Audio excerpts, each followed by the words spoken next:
બાયણો હતી.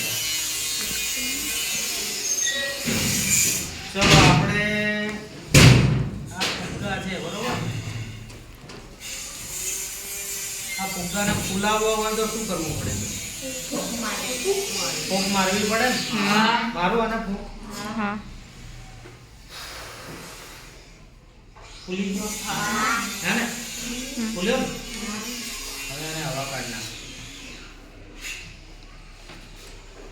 હવે આ ફુગ્ગાને તે આપણે ફૂલાવવો હોય તો શું કરવું પડે? ફૂંક મારવી પડે ને? હવે આવી રીતે તો આપણે ગોઠવણ કરી છે, તમે બધા જાણો છો. હવે આને ફૂંક મારીશ તો શું થશે એ જોઈએ. મારું જો ને ફૂંક, ફુગ્ગો ફૂલવો જોઈએ. ફૂંક મારું છું.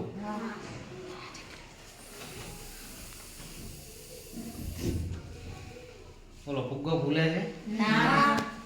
આ પહેલો પડાવ થયો. કયો પડાવ થયો? પહેલો. ફૂંક મારી તો ફુગ્ગો ફૂલ્યો નહીં. ઉડતકનો સંકોચાઈ ગયો. શું થયું? સંકોચાઈ ગયો ને? હવે તમારે કોઈને ફૂંક મારી હોય તો આવી જાવ. લો લે આવો કૃષ્ણ.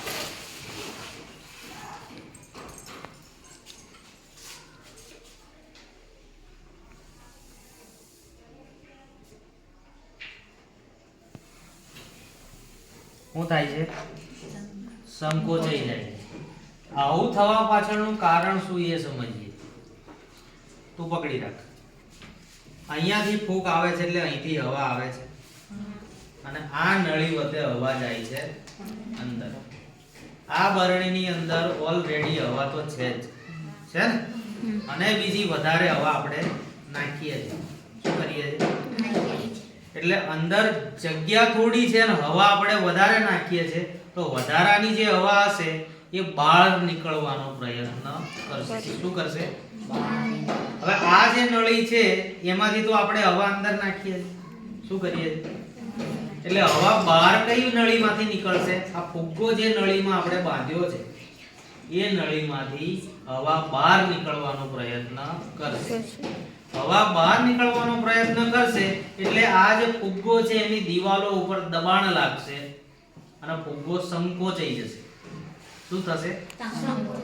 આ ક્યારે થયું? જ્યારે આપણે ફૂંક મારી ત્યારે. હવે આપણે શું કરશું? હવાને પાછી ખેંચીશું મોઢામાં. ફૂંક નથી મારવાની. હવે શું કરવાનું છે? હવાને ખેંચવાની. ખેંચજો. ઓકે, ખેંચ પરી. હવે શું કર્યું? શું કર્યું? હવાને ખેંચી આમ એવી રીતે, હે ને? હવે પેલા ફુગ્ગામાં તો આપણે શું થતું હતું? ફૂંક મારતા હતા તો ફૂલતો હતો ને. અહીંયા શું થતું હતું? ફૂંક મારીએ છે તો ફૂલી ગયો. હવે પાછી ફૂંક ખેંચીએ છે. શું થાય છે? સંકોચાઈ જાય. શું થાય? જ્યારે આની અંદર એના કરતા ઊંધું થાય. ફૂંક મારીએ છે તો સંકોચાઈ જાય છે અને હવા બહાર ખેંચીએ છે તો ફુગ્ગો ફૂલે છે. હવા બહાર ખેંચીએ છે અને ફુગ્ગો ફૂલે છે તો ફુગ્ગો કેમ ફૂલે છે એના વિશે સમજીએ. ધ્યાન અહીંયા. હવે આપણે શું કરીએ છે? ફૂંક બહાર ખેંચીએ છે, હવાને મોઢામાં ખેંચીએ છે. ખેંચીએ છે ક્યાંથી ખેંચીએ છે? તો કે આ નળીમાંથી. એ નળીનો બીજો છેડો ક્યાં છે? તો કે આ બરણીમાં છે. હવે જ્યારે આપણે આમાંથી હવા ખેંચીશું તો હવા ક્યાંથી આવશે? આપણા મોઢામાં હવા ક્યાંથી આવશે? બરણીમાંથી જ આવવાની. હવે હવા શું કરશે? જેટલી જગ્યા ખાલી કરશે ને એટલી જગ્યાએ બીજી હવા આવશે. સમજાય છે? હવે બીજી નવી હવા ક્યાંથી આવશે? આ નળીમાંથી. સમજાયું? આ નળીમાંથી હવા આવશે. હવે આ નળીનો ઉપરનો છેડો પોલો છે જેમાંથી હવા જાય અને એની બરોબર નીચે આપણે ફુગ્ગો બાંધી દીધો છે. બાંધી દીધો છે એટલે આમાંથી હવા જ્યારે બહાર આવશે તો આ ફુગ્ગાની અંદર હવા ભરાશે તો ફુગ્ગો ફૂલી જશે. કરતો ફૂંક ખેંચવાની. ચલો સમજ્યા બધા? ઓકે. હવે ત્રીજો પડાવ. પહેલો પડાવ આપણે ફૂંક મારી હતી. બીજો પડાવ આપણે ફૂંક ખેંચી હતી. હવે ત્રીજો પડાવ કે આ જગ્યાએ આપણે અંગૂઠો દબાઈ દેવાનો છે અને ફૂંક મારવાની છે. ફુગ્ગામાં કઈ અસર દેખાય છે? ફૂંક મારી એવું કર્યું. શું કર્યું? ફૂંક મારી. હવે ફૂંકને અંદર ખેંચ. ફૂંક અંદર ખેંચી તો પણ કંઈ પણ થયું નહીં. આવું થવા પાછળનું કારણ શું? કારણ કે બીજો છેડો આપણે દબાઈ દીધો છે. દબાઈ દીધો છે ને એટલે હવા નહીં અંદર જાય, હવા નહીં બહાર આવે. ખ્યાલ આવે છે? એટલે ત્રીજા પડાવમાં ફુગ્ગા ઉપર કોઈ પણ પ્રકારની અસર થતી નથી. આ વાતાવરણના દબાણના લીધે આપણે આવા પ્રયોગો બનાવી શકીએ. શું કરીએ? ચિંતન વાતાવરણના દબાણના આધારે આવા પ્રયોગ આપણે બનાવી શકીએ. લે ચલો હવે આ ગ્લાસમાં શું છે? પાણી. હે ને?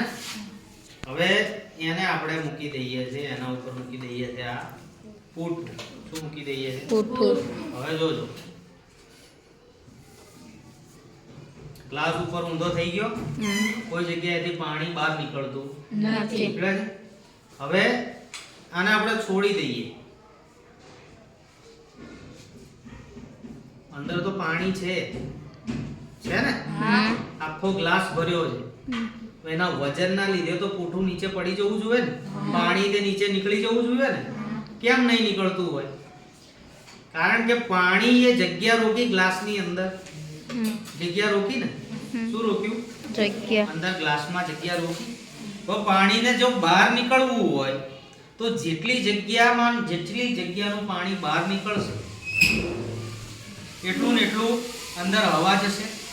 શું જશે? અંદર હવા. એટલે ફરી એક વખત જોઈ લો. કોઈ પણ જગ્યાએથી હવાને અંદર જવાનો રસ્તો મળતો નથી. મળે છે કે રસ્તો મળતો નથી. હવે આ તો આપણે આખો ગ્લાસ ભર્યો હતો. હવે ગ્લાસને આપણે અડધો કરી દઈએ. શું કરી દઈએ? અડધો. ચલો અડધું કાઢી નાખીએ. તો શું થાય એ ચેક કરીએ.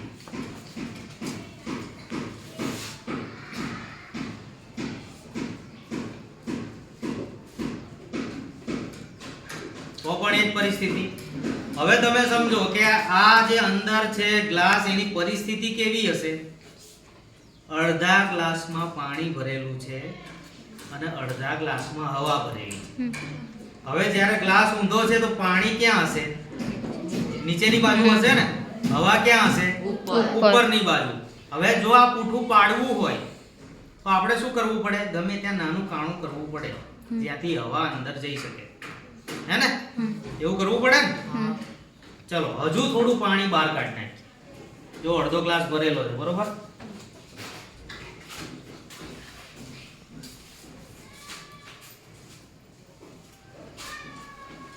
થોડુંક જ પાણી રહેવા દીધું છે. ગ્લાસમાં આટલું સ્તર છે એ પાણીનું છે. હવે શું થાય છે એ ચેક કરીએ.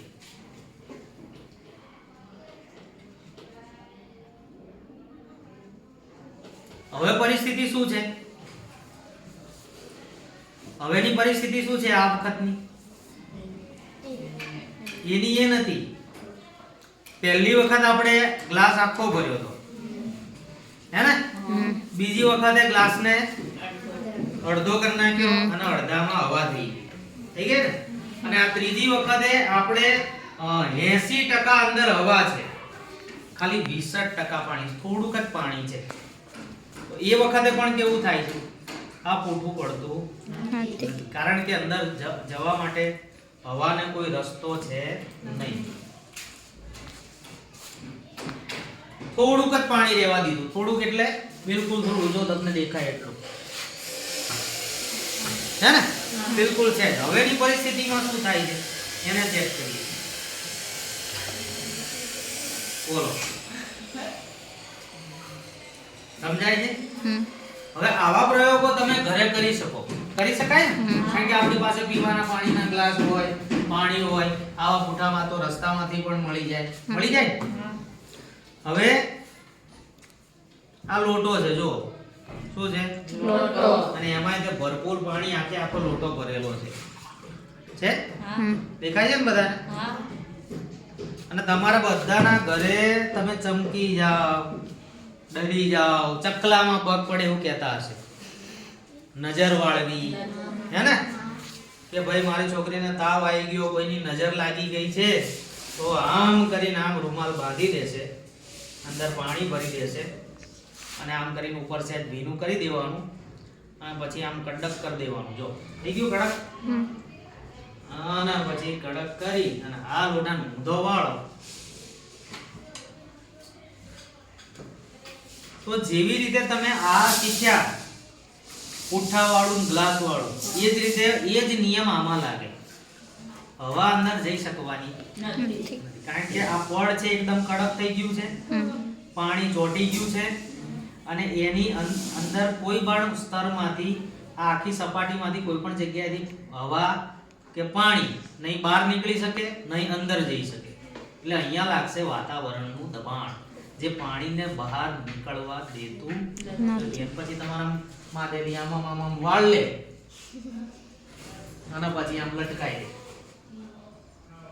કરે છે આવું કરે છે ઘણા બધા કરે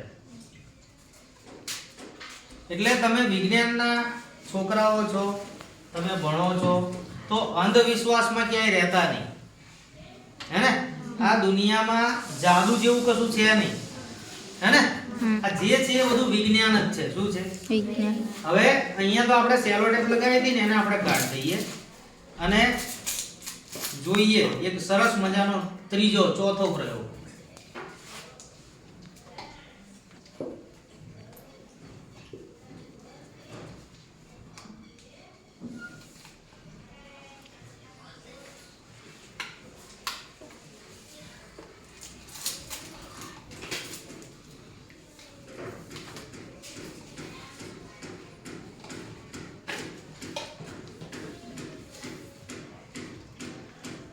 ફૂલાયેલો ફુગ્ગો છે એને આપણે અંદર મૂકી દઈએ છે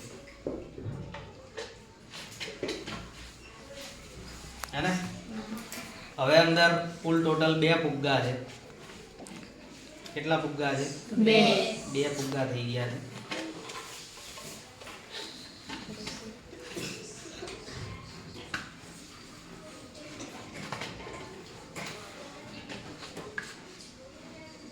હે ને ચલો હવે ફૂંક માર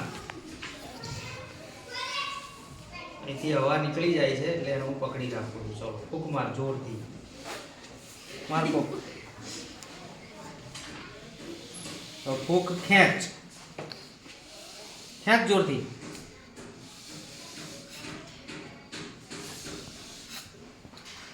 હવે અહીંયા તો આપણી હવા જે છે અહીંયાથી કાણામાંથી બહાર નીકળી જાય છે હવે આ પરિસ્થિતિ કેવી થાય ખબર છે જ્યારે આ ગુલાબી ફુગ્ગો ફૂલશે ને ત્યારે પેલો ફુગ્ગો નાનો થઈ જશે